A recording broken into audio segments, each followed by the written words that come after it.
Gospel according to St. Matthew chapter 3. The preaching of John, Christ is baptized. And in those days cometh John the Baptist preaching in the desert of Judea, and saying, Do penance, for the kingdom of heaven is at hand.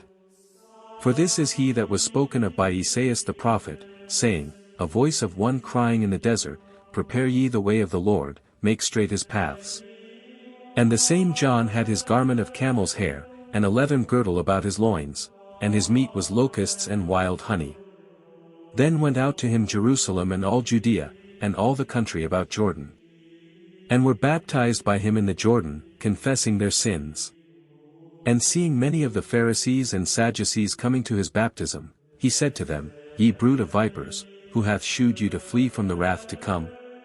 Bring forth therefore fruit worthy of penance.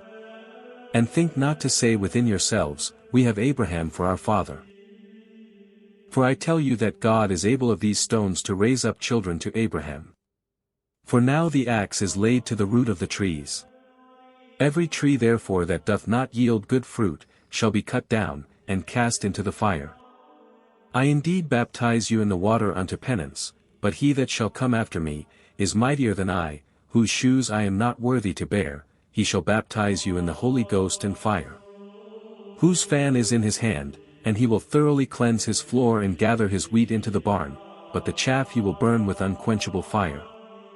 Then cometh Jesus from Galilee to the Jordan, unto John, to be baptized by him. But John stayed him, saying, I ought to be baptized by thee, and comest thou to me? And Jesus answering, said to him, Suffer it to be so now. For so it becometh us to fulfill all justice. Then he suffered him. And Jesus being baptized, forthwith came out of the water, and lo, the heavens were opened to him. And he saw the Spirit of God descending as a dove, and coming upon him, and behold a voice from heaven, saying, This is my beloved Son, in whom I am well pleased. This passage was brought to you by sanctitrinitas.org.